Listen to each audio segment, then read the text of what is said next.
All right, everybody, welcome back to the channel, the main event here. Today I wanted to do a quick video on some of the moves that we have been confirmed to be returning in the next DLC, the Indigo Disc, for Pokemon Scarlet and Violet. So before we get started, question of the day: if you are aware of the moves already, what moves would you like to see on what Pokemon? I'll have some suggestions myself in the later part of this video. If you're not aware, as I go through the moves, then answer the question. So on Cerebi, Cerebi Joe was able to play some of the game along with a number of other people's. And on the Cerebi website, there is a section here called New Moves for All, where Cerebi goes over some of the moves that he was able to see. So I'll go over the returning ones, and I'll let you know which ones I think are kind of relevant. And then I'll go over which Pokemon I think might get these moves or should get these moves. So as it goes, I did get a look at some of the new technical machines that are being introduced in the Indigo Disc. There's a mixture of returning moves, STM, such as Expanding Force, Triple Axel, Skitter Smack, Meteor Beam, Breaking Swipe, Scorching Sands, Curse, Coaching, Electro Web, and more. Then he goes over like Upper Hands and Psychic Noise, which is moves that we saw in the trailer. The new moves like Supercharged Cell and Hard Press. And he says Hard Press is a steel move, which does more damage the higher the target's HP. There's probably some other new moves. We don't really know what Supercharged Cell does confirmed yet. So I think we can do that, maybe go over those in a separate video as we get that information. So over here, this is from Back in Sword and Shield, the Indigo Isle of Armor move tutor list. But some of the moves are here. So if you don't know, if you do not know what like some of these moves that we are going over are, because you just started in this gen, you can get descriptions of them here on Cerebi as well. They're just under the Isle of Armor move tutor list. I'll go over the ones that I think are relevant that we went over. So Expanding Force, you guys should know what that one does. User attacks the target with its psychic power. This move's power goes up and damages all opposing Pokemon in psychic terrain. It wasn't a TM in this game, so the only Pokemon I think that actually gets it naturally was Armor Rouge. But in Gen 8, Hatterene and Indeedee both got the move, and they don't have access to it now. And it's very likely that they both get access to it again, which some people feel has a lot of implications. Some people feel it doesn't have any at all. We'll go over that for sure. And there might be some other Pokemon that might get it, which could be relevant. Meteor Beam is another one that's really relevant as well. It's a 2-turn attack. User gathers its space power and boosts a special attack, and then attacks the target on the next turn. So Meteor Beam is like a great coverage option for a lot of Pokemon that have a hard time hitting certain things for neutral or hitting fire types, such as like fairy type Pokemon, right? They sometimes use Meteor Beam as coverage. And the beauty in Meteor Beam is not only the 120 base power coverage, which is a lot. It's the special attack raise. I'm pretty sure you get the special attack raise even if you miss the move. So like there's value in clicking Meteor Beam even if it doesn't land, because you get the special attack raise, and then on the next turn your other moves are a lot stronger. So that's going to be something that I think is going to be meta relevant. I mentioned Skitter Smack, but I don't think that's going to be relevant at all. It hasn't been. Maybe I'll be wrong, but I don't think it's going to be relevant at all. Coaching, I think, will be relevant depending on who gets it. The user coaches its ally Pokemon, boosting their attack and defense stats, right? So your partner gets a +1 in both stats immediately, and they don't have to set up themselves, right? They can just click their moves. So that's going to be meta relevant, I think, for sure, in my opinion. Triple Axel is a weird one. Consecutive 3 kick attack that becomes more powerful with each successful hit. It starts off at base 20. And then it goes up a little bit, right? Can't remember the exact numbers, but it goes up a little bit each time. But it's base 90. This one's gonna be interesting because I think it's stronger than Ice Wind and Icicle Crash, but I think it's less accurate to hit all 3 with Icicle Crash. Then Icicle Crash is at base 90 on its own. So we'll see. And then Scorching Sands I think can also be a little bit relevant. The user throws Scorching Sands at the target to attack. This may also leave the target with a burn. So a 70 base power spread, ground type move. Obviously 70 base power on spread is not that high, but the chance to get a burn with some of the strong special attacks we have could be very, very relevant. So I'm gonna go over to the actual building. All right, so I'm gonna go over some Pokemon that I think could get some of these moves, and I think it could make an actual splash, right? Because the way I feel is that these moves are all good ones, the ones that I'm gonna go over, and adding a good move to a Pokemon's toolkit is always going to be a good thing for the Pokemon, even if it doesn't see a ton of usage. It doesn't have to see a ton of usage. It just has to be available, and you have to like cover for it, which makes it harder to cover for a lot of these Pokemon. So I'm gonna start with like Fluttermane and Goldengo and Meteor Beam. They very well could be candidates for distribution for Meteor Beam. Both have run Power Gem in the past, which is a base 90 move, but they both would benefit so much from the +1. The Flutter Mane, a lot of them run Booster Energy anyway, which is an item that gives it the 30% boost, the 0.3 boost on its special attack, or 0.5 if you use it on speed.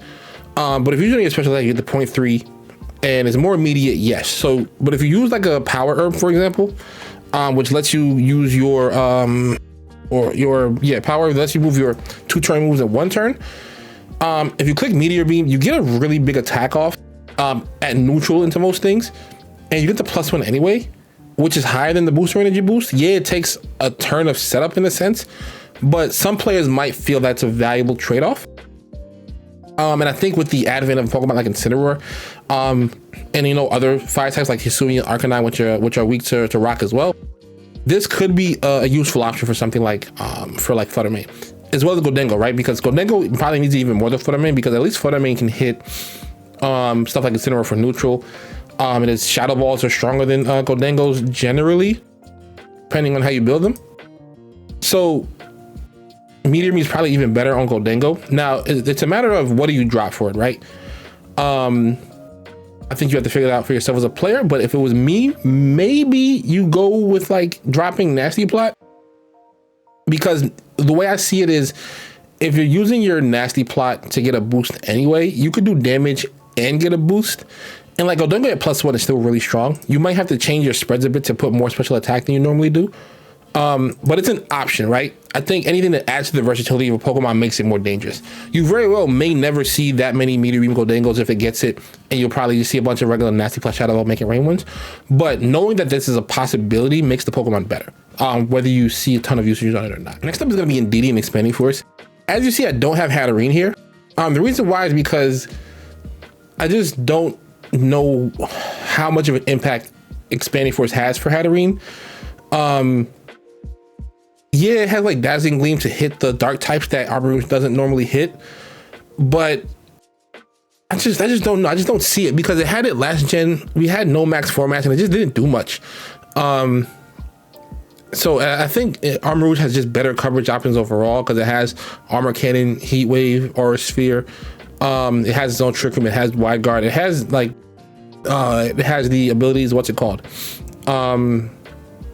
Weak Armor, as well as Flash Fire.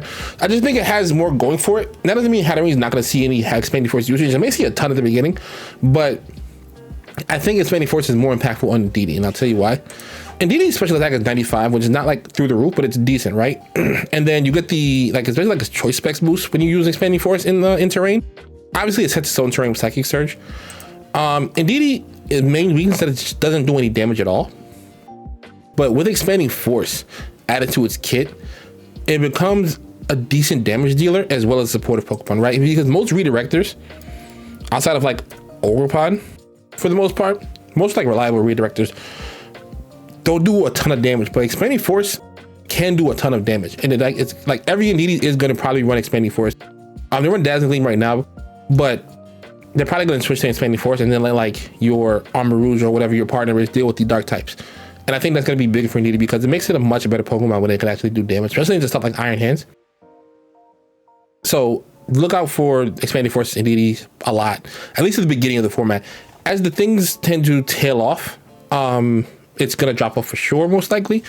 But you still got to look out for it at the beginning. And then Indeedee is one of those Pokemon that I'm very, very confident will get the move, because it had it last gen and it just lost it in the TM. So, but if it doesn't, then hey, this next one's kind of a bit of a doozy, right? So next up is going to be Blood Moon Ursaluna and Scorching Sands. So Scorching Sands, like I said, 70 base power. I may have said earlier that I say it was a spread move, guys, because it's definitely single target. So it's a single target move. It is weaker than Earth Power, but it had the chance to burn the target. And I think that gives some interesting options and interesting win cons to Blood Moon Ursaluna. It's a Pokemon already that doesn't even click Earth Power that much. It's more of a Hyper Voice Blood Moon spammer. So Earth Power is just there for the coverage anyway into like Steel type. Even most of the time, a lot of times you'll click like Terra Normal Blood Moon into even like Iron Hands. But Scorching Sands gives it some interesting options, right? It makes the Pokemon a little bit more dangerous in my opinion than Earth Power does. And I'll show you even why. This is the one thing that I ran some calcs for this. So like, if you look at Blood Moon, right? Blood Moon does the most damage to an Iron Hands with Assault Vest, no matter what anyway. So in most instances, you are going to click the Blood Moon ability, right? Click the Blood Moon move. But here's the thing, right? In like a 1v1 situation, or even like a lot of other situations where you were fishing for a burn can win you the game, like Earth Power does a decent chunk more to Iron Hands. At least this set, this like 196 modest Life Orb set, it does 79% to an Iron Hands, right? Which is significantly more than like 62%. But realistically, they are both 2-hit KOs. The low roll on Earth Power is 65. The low roll on Scorching Sands is 52%. The difference in between them though, is if you look at like the amount of damage this Drain Punch does, 236 Adamant Iron Hands Drain Punch into your Ursula Luna, that's 57 to 68. But if you get the burn, all of a sudden it does a max of 34%, which is significantly less damage, right? The high roll on that is what? Let me see. The highest roll on that is 75. Yeah, so like that's a 1% chance at 3-hit KO if you get the burn before they can do anything. And now all of a sudden that 1v1 feels a lot safer, right? Because now you just did, let's say you get the max roll up. Let's say you get the lowest roll of 52%. They Drain Punch you, they do 34%. Let's say you had a little bit of HP, you live. Next turn, you Blood Moon, you win, right? Just gives you so many options. If you look like the health recovered, if they're not burned, let's go back to healthy. If they're not burned, you get 27 to 32% back, which is such a substantial difference to getting the maximum 16% back, right? That makes a big difference in my opinion. Like I said, on a Pokemon that's mostly clicking his normal type moves anyway, it's not clicking Earth Power that often, I think you can slot Scorching Sands on here if it gets it. I genuinely think you can. And also if you're worried about like Heatran, I did that one too. Earth Power into a Heatran is 218% to 260, and Scorching Sands is 174 to 207. Both moves are going to KO the Heatran if it's not going to Terra anyway, so you don't really have to worry about that as much. Even if I want to take this for def and make it like 252, right? Make it 252, 252 actually. It doesn't matter. Scorching Sands still KOs. What's the nature? Is it calm? Let's go calm. Scorching Sands still KOs. Calm 252, 252. It doesn't matter, right? So don't worry about the Heatrans at all. So yeah, I think that's a game changer for Blood Moon. Next up is gonna be Dragapult and Breaking Swipe. So it lost Breaking Swipe this gen, which I thought was very unfortunate, right? Because it kind of ruined some of its utility. It forced you to kind of do the choice band sets in order for it to like have a role or run the Will-O-Wisp, which obviously is kind of underplayed. The Dragon Times being so good now, right? You could kind of just run Will-O-Wisp. Yeah, there's Fluttermane and there's what's it called, Goldango, but just don't lead it into Goldango because you can't really do nothing into Goldango anyway unless you have like Poltergeist. And Fluttermane you'll be faster than, so you can like potentially kill it or snarl it anyway. But Breaking Swipe gives it a lot of a very useful role in like damage mitigation. Right now, that is kind of reserved for what's it called, Roaring Moon, which is probably honestly better than Dragapult because of booster energy. But if you are a Dragapult believer, Breaking Swipe does give it more utility than it had before. Like I said, it's like a damage mitigator. And like I said, it is faster than Roaring Moon naturally. So realistically, it's not reliant on that booster energy in the same way, the booster energy speed. So you can like swap this thing out because it does get moves like U-turn, right?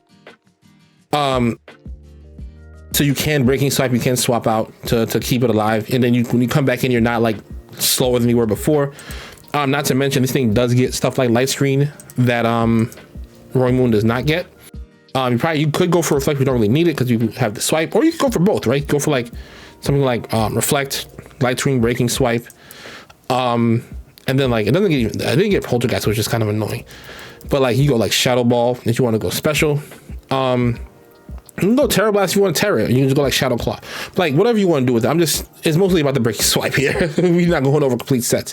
But it's about the fact that it could get Breaking Swipe back. It could be decent. I don't think Dragapult's gonna be like a dominant usage Pokemon if it gets Breaking Swipe back, but I think adding more tools to any metagame makes any metagame better, and adding tools to a Pokemon that is good makes it better, right? Because like I said, it gives you more options. It's become very linear with the choice band, Enchant and Pow next to it stuff. But like I said, having Breaking Swipe kind of opens it up to more roles.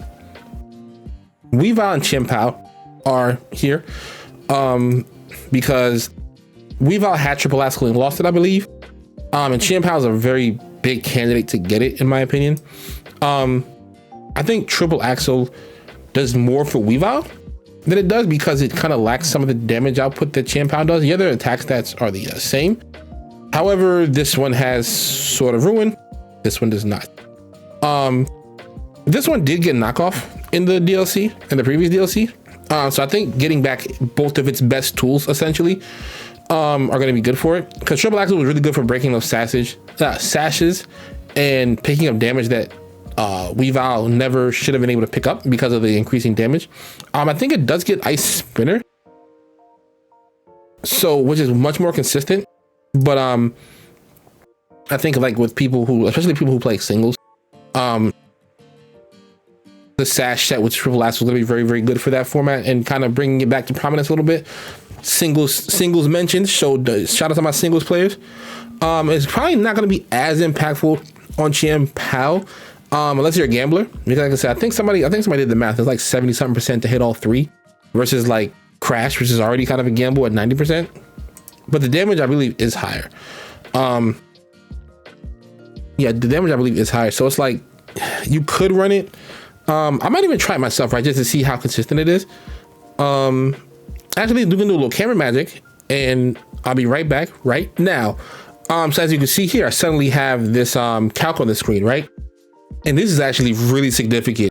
I put PokeMaineEvent at 252 HP, 252 defense, right? So max.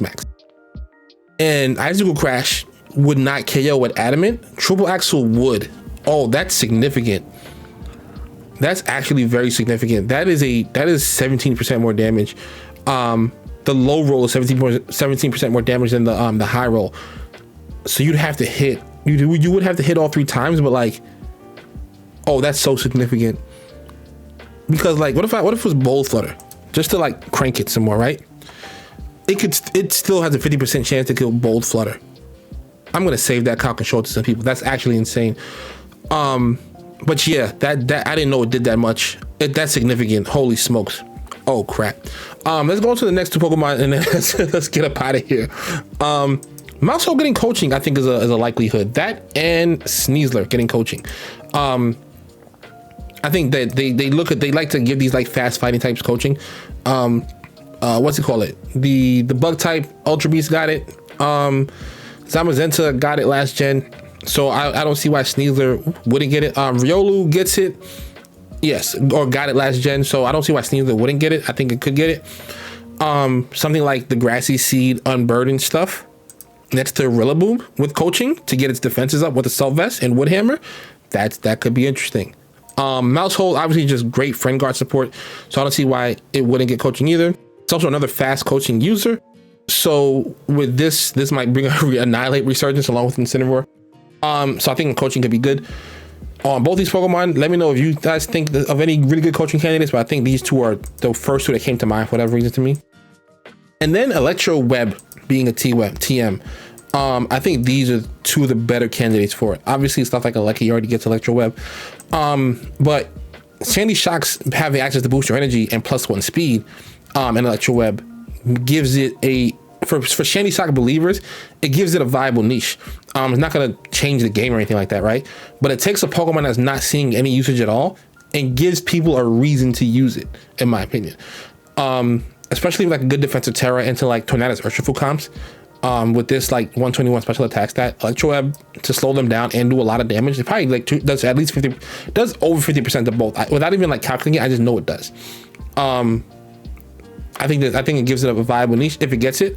And then Thunderous probably should get it also, because it doesn't get Icy Wind, right? Like Tornadus does. Tornadus has Tailwind. It has Bleak Windstorm with drop speed. The only thing that Thunderous gets, I mean, it gets like Scary Face, right? But that's not a move that usually, just like a Thunderous type move. That's just a Pokemon move. It gets the Wild Bolt for paralysis. It gets Thunder Wave for paralysis. But who cares about paralysis? Give it Electro Web. I think giving Electro Web could raise its usage to something closer along the lines of what Tornadus is seeing currently. And that Tornadus is seeing like 40% usage in tournaments. I think this thing could creep up there and take some of the space, especially into, like I said with the Sandy Shocks, opposing Tornadus Urshifu comps. It has Electro Web, which is probably a bit more reliable than Wild Bolt Storm. It could be good. So I think you should give Thunderous Electro Web. They got to give it to somebody, right? You don't just bring the move into the game and not give it to anyone. So I think Sandy Shocks and Thunderous are good candidates. Otherwise, like I said, question of the day: what moves would you like to see on what Pokemon? I want to thank you guys for being here. Thank you guys for being subscribed. Thank you guys for watching the video as usual. Thank you guys for clicking like, and I'll see you guys in the next one. Peace.